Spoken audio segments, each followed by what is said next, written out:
Что хотят запретить трудовым мигрантам в России и что уже запрещено? Подписывайтесь на обновление и точно будете в курсе всего самого важного. Законопроект, представленный группой депутатов под руководством Сергея Миронова, лидера партии «Справедливая Россия за правду», и направленный на вынесение существенных изменений в правила трудоустройства иностранных граждан в России, вызвал оживленные дискуссии в таджикских соцсетях. Законопроектом предлагают запретить привлечение мигрантов в сферы оказания медуслуг в учреждениях и организациях государственной и муниципальной систем здравоохранения, школьного образования, начальное, общее, основное, общее и среднее общее, розничной торговли лекарственными средствами, легкового такси и перевозками автомобильным грузовым транспортом, где особо отмечается рост дорожно-транспортных происшествий с участием мигрантов, в том числе со смертельными исходами. Помимо основных ограничений предлагается установить ограничения на долю иностранных работников в различных отраслях экономики, не превышающие 5%. Основной приток трудовых мигрантов, подчеркивают депутаты, происходит за счет приезжих из Узбекистана, Таджикистана и Кыргызстана. В проекте указываются данные Главного управления по вопросам миграции МВД России, согласно которым численность вставших на учет иностранцев в стране с 13,5 миллионов человек в 2022 году увеличилась до почти 17 миллионов человек в 2023 году. То есть количество мигрантов выросло на 26%. А согласно данным, опубликованным в системе статистической информации, в 2022 году для работы в Россию въехали 3,5 миллиона иностранных граждан против 2,5 миллионов в 2021 году. Сторонники законопроекта утверждают, что его реализация поможет снизить прирост числа мигрантов в указанных отраслях, что в свою очередь создаст дополнительные рабочие места для граждан России.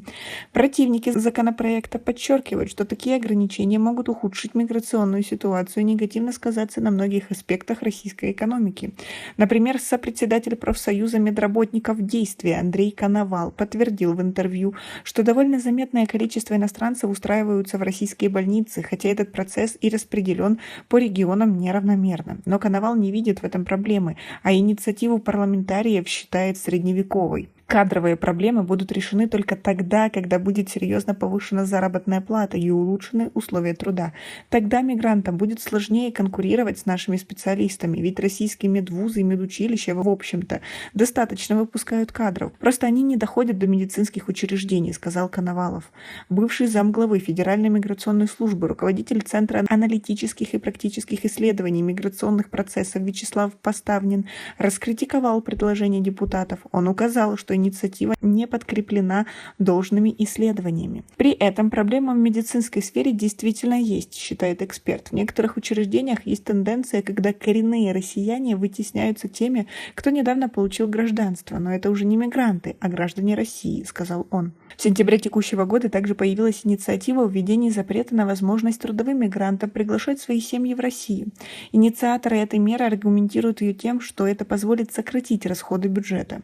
В настоящее время на одного работающего трудового мигранта приходится несколько членов его семьи, которые также могут потребовать социальную поддержку. Депутат Госдумы от КПРФ Михаил Матвеев, который выступил в поддержку этой идеи, указал на необходимость балансировки социальных расходов российского государства. Матвеев выразил опасение, что без принятия таких мер количество людей, зависящих от социальных услуг, предоставляемых Российской Федерацией, будет продолжать увеличиваться. Он также упомянул возможность введения визового режима, однако выразил сомнение в готовности к такому шагу. Еще ранее этот депутат призвал приостановить на 3 месяца процесс ускоренного предоставления российского гражданства гражданам Средней Азии и Закавказья, отметив, что почти ежедневно появляются сообщения о выявлении нелегальных схем получения российского гражданства.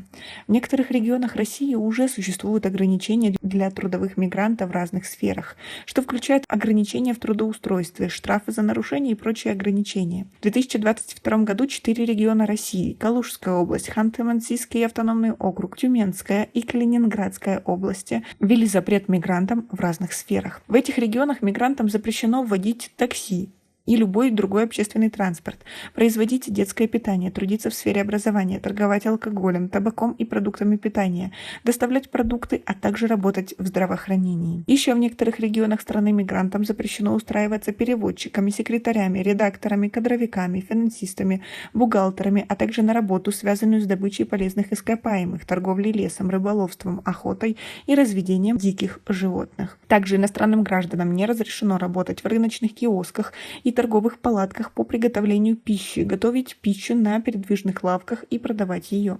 При этом еще в нескольких регионах ввели внушительные штрафы за привлечение мигрантов к запрещенным профессиям. Юридическим лицам до 1 миллиона рублей, должностным до 50 тысяч. Могут быть оштрафованы физические лица, нанявшие мигранта, от 2 до 4 тысяч рублей. Важно отметить, что ограничения в вышеупомянутых регионах касаются только тех трудовых мигрантов, кто в России работает по патенту.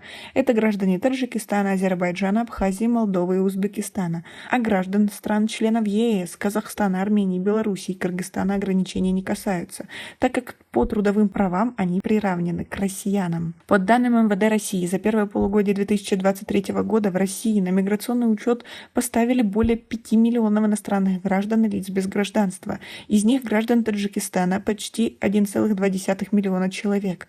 Отмечается, что большинство жителей республики приезжают в Россию для работы.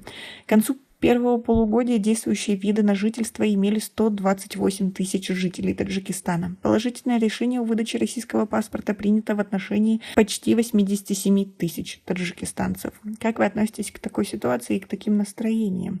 У нас пока на этом все. Оцените наше видео подпиской и лайком. До скорой встречи.